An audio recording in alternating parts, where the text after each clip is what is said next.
अस्सलाम वालेकुम दोस्तों, अगर मैं आपसे ये सवाल करूं कि जिस्म का सबसे अहम आज़ा कौन सा है तो तकरीबन 99.9% लोग इसका जवाब देंगे कि दिल।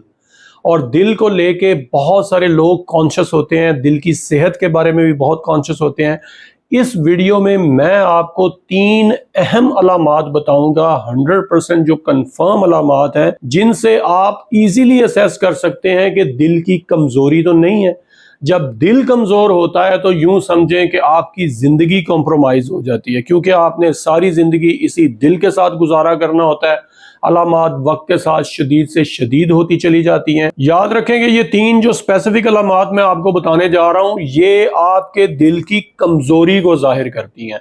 सबसे पहली अलामत है कि अगर आपका सीधे लेटते हुए सांस फूले, यानी कि आप सीधे लेटने में आपको दिक्कत महसूस हो, आप अचानक उठ के बैठ जाएं, आपको ज़ाहिर बात है दुश्वारी होगी तो आप कंफर्टेबल फील नहीं करेंगे, और आपका सांस फूले और रात को आप सीधे सो ना पाएं, तो याद रखें इस अलामत को डॉक्टर ऑर्थोपनिया कहते हैं। और इसमें ये स्पेसिफिक अलामत है जो दिल की कमजोरी को शो करती है। और ऑर्थोपनिया को समझने के लिए एक सादा अल्फाज में बताऊं कि ये क्या है। देखेंगे आपके दिल, आपके फेफड़े, ये दोनों मैकेनिज्म बनाते हैं। आपकी सांस लेने का जो मैकेनिज्म है इन दोनों पे डिपेंड करता है। जब दिल आपका कमजोर हो जाता है, वो फेफड़ों को इनफ ब्लड पंप नहीं कर पाता और वहां से ब्लड को वापस भी नहीं खींच पाता, क्योंकि कमजोर है किसी भी वजह से।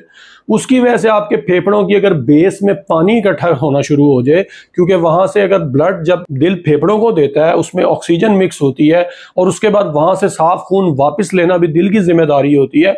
तो अगर वो वापस ना खींच सके और वहां पे जमा होना शुरू हो जाए, तो जब आप सीधे लेटते हैं तो ये पानी ऊपर फेफड़ों को चढ़ता है, आपकी सांस में दिक्कत महसूस होती है, आप अचानक उठ के बैठते हैं, जब पानी नीचे दोबारा बेस में जाता है तो आपका सांस बेहतर हो जाता है। तो ये पहला सिम्टम है जो कि दिल की कमजोरी को 100% शो करता है। सेकंड अलामत जो है कि अगर आप मामूली काम जो आपके डेली एक्टिव डेली लिविंग्स हैं, जैसे आप कपड़े बदलना, नहाना, छोटे मोटे काम करना, सीढ़ियां चढ़ना या चलना, इसके दौरान अगर आपका सांस फूले तो ये भी दिल की कमजोरी को शो करता है। इस पे आपको अपने डॉक्टर से जरूर अपने आप को एवेल्युएट करवाना चाहिए। और तीसरी और इम्पॉर्टेंट अलामत है कि लंबी बात ना कर पाना। अगर आप फोन पे बात कर रहे हैं या वैसे बात कर रहे हैं और अगर लंबी बात आप करें तो आपका बीच में सांस फूल जाए, आपको सीने पे दबाव महसूस हो, तो ये स्पेसिफिक अलामत है जो दिल की कमजोरी को शो करती है। और इस अलामत को कभी भी नजरअंदाज नहीं करना चाहिए। वीडियो अगर आपको पसंद आई है तो इसको जरूर दोस्तों के साथ शेयर कीजिए, और जिन्होंने अभी तक हमारे चैनल को सब्सक्राइब नहीं किया तो जज़ाकल्लाह सब्सक्राइब कर दें, क्योंकि ये बहुत बड़ी आपकी तरफ से फेवर होगी। जज़ाकल्लाह।